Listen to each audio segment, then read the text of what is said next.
우리 옆에 사람과 같이 반갑게 인사했으면 좋겠습니다. 올 한 해 주의 은혜 가운데 은혜 많이 받으십시다 라고 옆에 사람 반갑게 인사했으면 좋겠습니다. 올 한 해 은혜 많이 받으십시다. 네, 네, 감사합니다. 네, 네. 올 한 해 주님의 말씀과 또 주시는 그 은혜 가운데 은혜를 충만하게 받는 올 한 해가 되었으면 감사하겠습니다.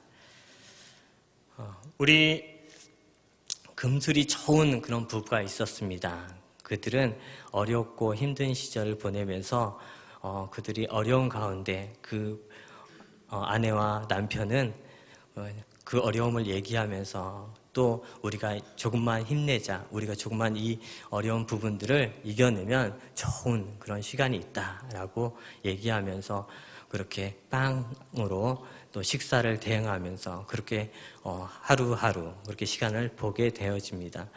그렇게 보낼 때 또 그 남편과 또 아내는 그렇게 힘든 가운데 그렇게 힘들 때마다 서로를 의지하면서 정말 많은 것은 아니지만 그 빵 한 조각에 또 그 한 끈을 이렇게 같이 지내면서 많은 은혜 받으면서 그렇게 보내게 됩니다.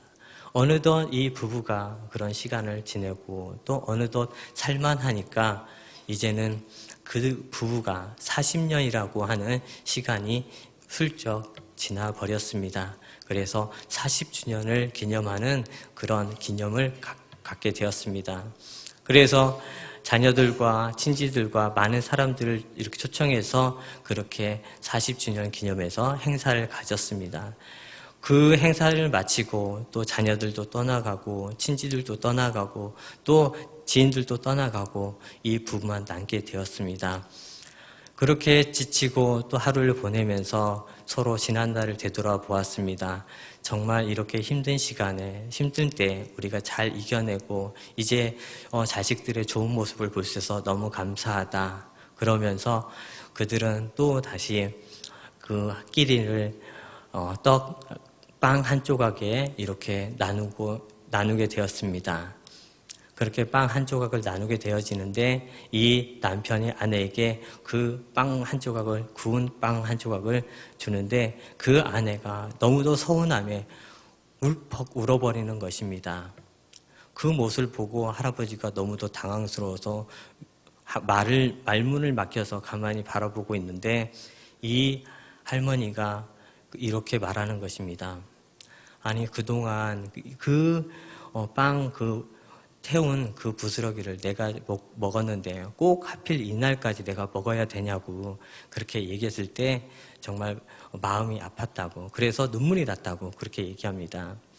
그 말을 들은 할아버지가 얘기합니다. 그러면 젠장 얘기해주지. 내가 가장 좋아하는 부분이 이 빵 이렇게 약간 탄 부스러기 이 부분인데 라고 얘기한 것입니다. 그렇습니다. 우리가 생활하면서 이렇게 작은 오해들이 있습니다. 이 오해들이 먼 사람에게 있는 것이 아니라 나에게 가깝고 나와 너무도 함께하고 또 사랑스러운 그 사람에게서도 이런 작은 오해가 있다라고 말씀합니다. 우리는 이런 경우에 정말 가까운 사람과 오해하면서 또 이런 오해들을 가만히 보게 되어지면 서로가 상대방에게 그러려니 하는 생각을 갖지만 그 상대방은 감정과 또 표현하지 못해서 또 그런 미숙한 나머지 또 대화가 부족해서 그렇게 작은 오해들이 있었다라고 하는 것입니다. 그러면 용기를 내어서 말했으면 하는 그런 생각도 들지만 이렇게 얘기하지 못하는 그런 부분에 대해서 이 오해가 쌓이게 되어집니다. 이 오해가 없다면 얼마나 밝은 모습으로, 얼마나 행복한 모습으로, 얼마나 감사함으로 살아가겠습니까? 예수님은 가만히 보게 되어지면 예수님도 이런 오해 속에 함께 했다 하는 그런 모습을 보게 됩니다. 그것도 예수님을 멀찍이 따라다니고 예수님을 지켜본 그들에게 오해가 있었던 것이 아니라 예수님과 가장 함께하고 예수님과 같이 같이 먹고 예수님의 말씀을 가까이서 들었던 제자들에게서 이런 작은 오해가 있었습니다. 다시 말해서 3년 동안 그렇게 열심히 그들 위해서 기도하고 그 제자들 위해서 다른 이들에게 말씀을 전하면서 잘 들으라. 내가 하는 말을 잘 들었으면 좋겠다라고 얘기하면서 그렇게 하나님의 말씀을, 복음을 또 기도하고 또 고침이 일어나는 것은 하나님의 주시는 귀한 은혜 가운데 이렇게 고침받는 그런 모습들을 같이 하면서 또 깨닫게 해주기 위해서 이렇게 지내온 3년이라는 시간이 너무도 그들은 예수님의 그 생각과는 너무도 다른 모습이 있어 이렇게 작은 오해가 생기게 되어집니다. 다시 말해서 예수를 잘못 믿는 것이었습니다. 그래서 그랬을까요? 예수님께서 겟세마네 동산에 올라가서 또 기도하고 있을 때에 또 다른 이들이 예수님을 잡으려고 왔을 때에 이 제자들은 어느 누구도 예수님 곁을 지키지 못합니다. 예수님을 떠나버리고 예수님을 또 멀리해 버리는 제자들이 되어집니다. 그런 모습을 볼 때 오늘 본문 말씀 20절 말씀을 보시게 되어지면 그때 세베대의 아들의 어머니가 그 아들들을 데리고 예수께 와서 절하며 무엇을 구하니? 라고 말씀합니다. 그때라고 말씀하는데 예수께서 이제 예루살렘에 올라가겠다라고 말씀하고 또 그때의 말씀을 전할 때 예수님께서 예루살렘에 올라가고 또 그 핍박을 받는 십자가의 죽음을 당하시겠다고 말씀하시는 그때를 말씀하고 있는 것입니다. 그런데 아무래도 이 말씀을 제자들은 액면 그대로 보고 있지는 않습니다. 받아들이지 않고 있다라고 하는 것입니다. 제자들은 예수님께서 예루살렘에 입성하시고 또 작은 어려움이 있지만 이스라엘 백성들이 예수님을 정말 존경하고 예수님을 알아가고 예수님만 얘기하면 그들이 많은 구름대처럼 많은 사람들이 모여서 예수님을 존경하고 따를 것인데 왜 그들은 예수님을 자리를 온전하게 차지하지 못했을까요? 그것은 그들이 예수님께서 나가고자 하는 그 복음을 바라보지 못하고 세상적인 생각과 세상적인 가치관과 그런 자신들의 그 추구하는 목적에 있었던 것입니다. 자신들이 이제는 이만큼 하면 예수님께서 이렇게 우리들과 함께하는 자리에 이만큼 많은 이들이 예수님을 따르고 했는데 이제는 우리가 예수님 곁에서 한 자리 할 수 있다라고 하는 생각이 들어오게 되어집니다. 이러한 상황에 급박하게 돌아가자 제자들은 마음이 바빠졌습니다. 시작하고 또 그런 가운데서 예수님을 따르던 의도와 또 순수한 그 마음들이 희석되어지고 또 제자들을 먼저 기선을 제압하려고 하고 먼저 내가 선점하려고 하는 그런 분주함이 있었습니다. 야고보와 요한 그들은 어머니를 이렇게 오셔서 그 어머니가 예수께 가서 말씀합니다. 그 모습을 봤던 제자들은 아니 예수님의 그 베드로와 야고보와 요한은 그 어머니는 엄밀히 말하면 예수님의 이모가 되는 것입니다. 아니 이모를 모셔서 또 예수님께 말하면 예수님께서 그 말을 들어주면 우리는 어떡하지? 우리는 그러면 한 자리 나름대로 뭔가 이렇게 할 수 있는데 그런 마음을 가지고 지금까지 따랐었는데 이제는 그런 마음들이 그런 아픔들이 그런 생각들이 이제는 정말 차지할 수 없는 그런 일로 되어지게 되는 것입니다. 그런 마음에 제자들은 그런 그 자신들의 그 요구함을 뭔가 말할 수 없는 그런 분주함과 그런 표현들을 자신들은 표현하고 있습니다. 21절 하반절 말씀에 나의 이 두 아들을 주의 나라에서 하나는 주의 우편에 하나는 주의 좌편에 앉게 명하소서 말씀합니다. 이 야고보와 요한의 그 어머니께서 말씀하신 것은 그저 이렇게 좀 했으면 좋겠습니다. 이렇게 좀 우리 아들을 좀 이렇게 챙겨줬으면 좋겠습니다. 그런 얘기가 아닙니다. 이 자리에 두어라 얘기하는 것입니다. 마치 그냥 청탁입니다. 그냥 이렇게 우리 아들을 요한은 이 자리에 또 야고보는 이 자리에 좀 두었으면 좋겠다라고 말씀합니다. 이런저런 말할 것도 없이 또 혈연 관계를 내세우면서 예수님께 이렇게 권하고 있는 것입니다. 아예 그 어머니는 자신의 자식들을 그 자리에 두었으면 하는 그런 마음으로 말하는 때에 예수님께서는 어떤 마음이 들겠습니까? 내가 이 제자들을 위해서 또 이 제자들 이렇게 이 3년 동안 말씀을 전하고 내가 이들에게 어떻게 교육했는데 내가 이들에게 어떤 정말 하나님의 제자 이 나의 복음을 앞으로 전할 이 제자들을 어떻게 내가 이렇게 가르쳤는데 이들은 지금 무슨 생각을 가지고 또 이렇게 나에게 얘기하고 말하는 걸까? 너무도 아픔이 들었을 것입니다. 예수님 앞에서는 아멘하면서 또 저 나름대로 신령한 하나님의 나라를 위해서 나름대로 생각하고 또 계획하고 그런 일들을 하고 있는 모습을 봤을 때 너무도 아픈 마음과 또 예수님의 그런 일들에 대해서 너무도 그런 말씀에 너무도 아픔이 있었습니다. 그도 그럴 것이 예수님께서는 어디 가든지 수많은 사람들이 예수님을 따랐습니다.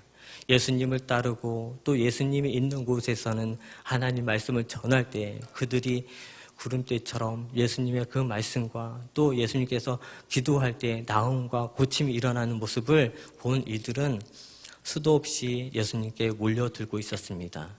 제자들은 어땠을까요? 제자들은 그 옆에서 예수님께 나오는 자들을 나오지 못하게 예수님께 너무 붙들려고 하는 자들이 있다면 붙들지 못하게 그런 제자들의 권위가 있지 않겠습니까?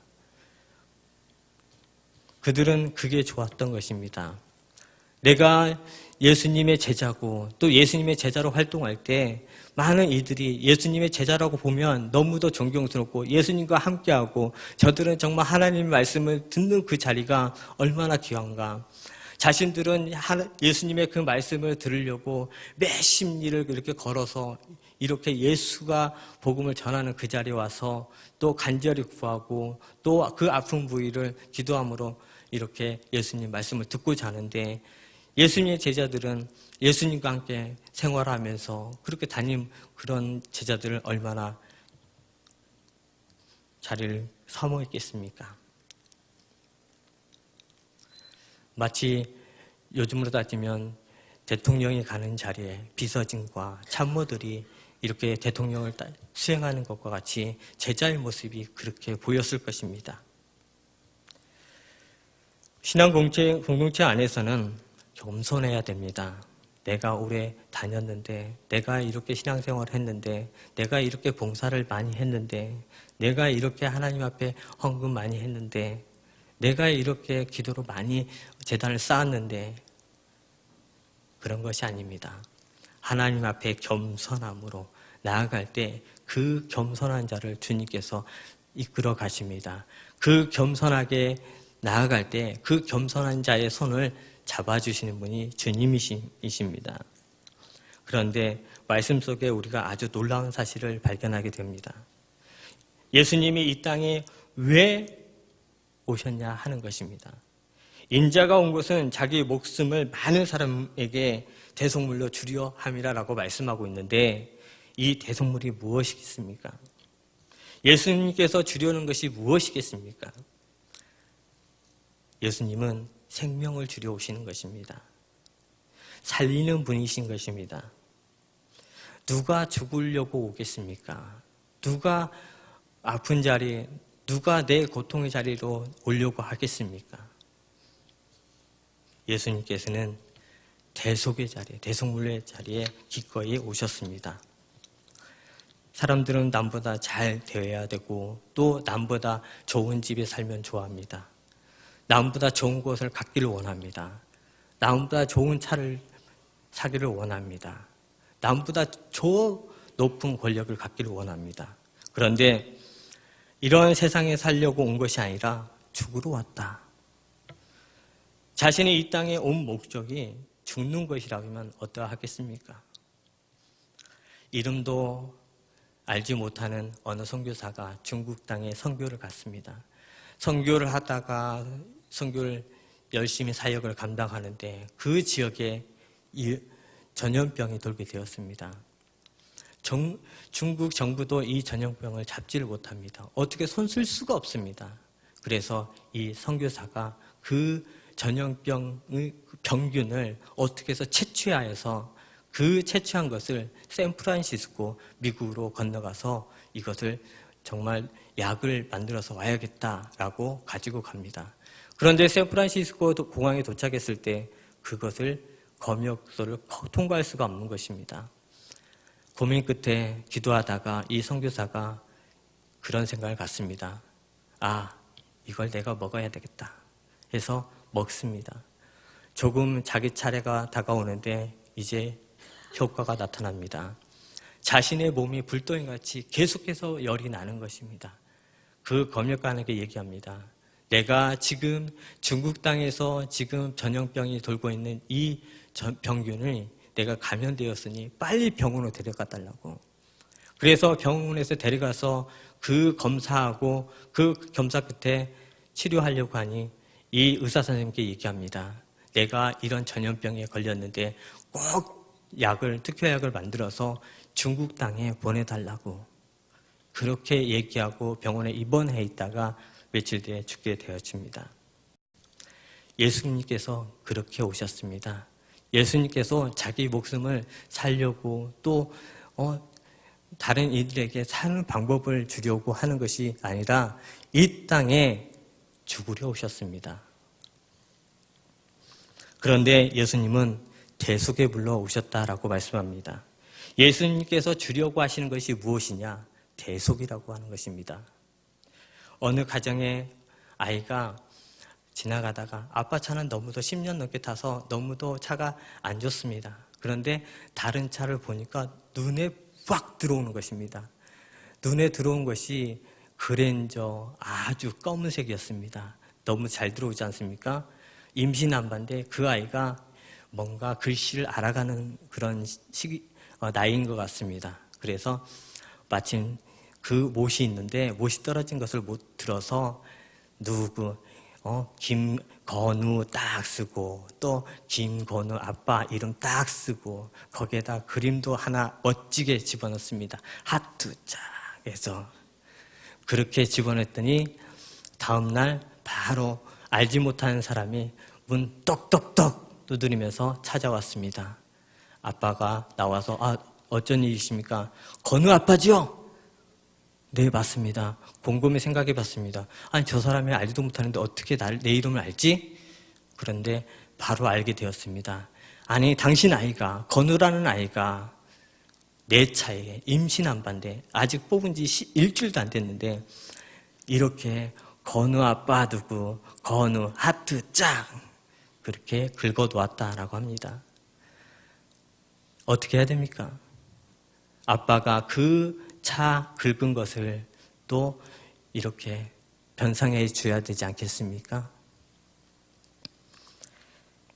예수님께서 그렇게 오셨습니다. 대속은요, 나의 죄를 대신하여 받는 것입니다.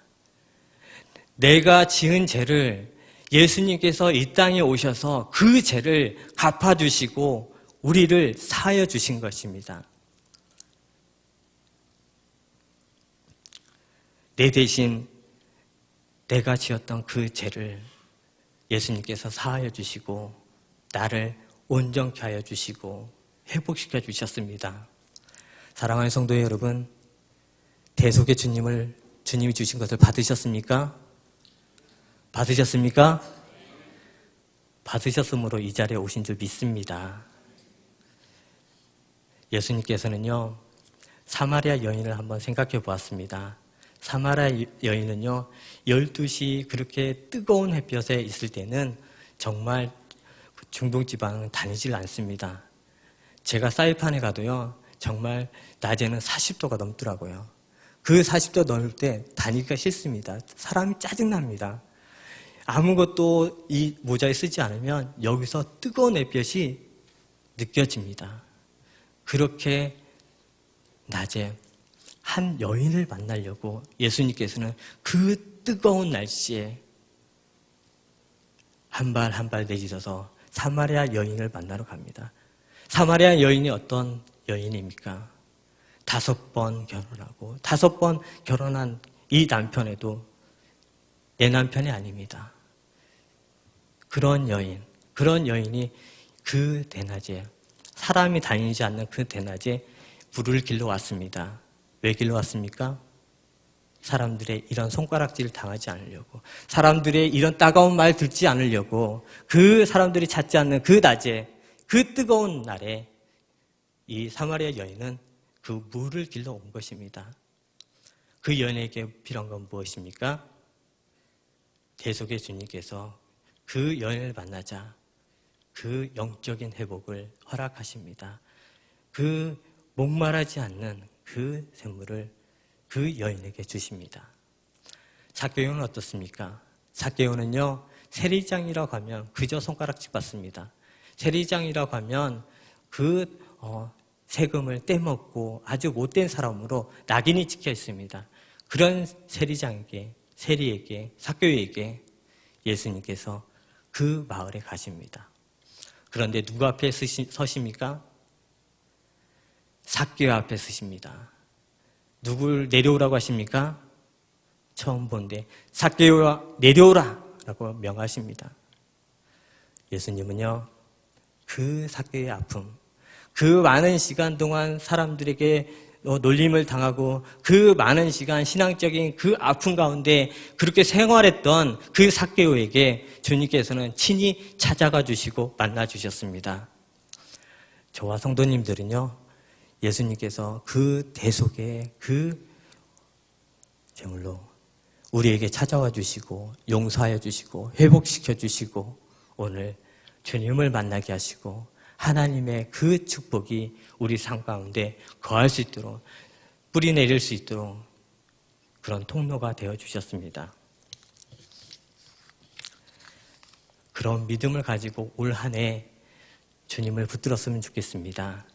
대속의 주님께서 나의 그 죄악을 대신 지불해 주시고 나를 만나 주시고 또 하나님의 축복을 받는, 하나님의 은혜 가운데 살아갈 수 있는 귀한 존재로 하나님의 백성으로 불러주심으로 오늘 저와 성도님들은 이렇게 오늘도 믿음 가운데 평안한 삶을 살아갈 수 있고 오늘도 주님만으로 세상적인 모든 보아도 세상적인 거 줄 수 없는 그 은혜로 우리는 우리 가운데 채워짐으로 우리는 은혜 가운데 나갈 수 있는지 믿습니다. 그런 기쁨, 그런 은혜를 올 한 해 주님께 고백하고 또 그런 주님을 만남으로써 오늘도 살아계신 하나님을 증거하고 고백할 수 있는 저와 성도님 되길 간절히 축복드립니다.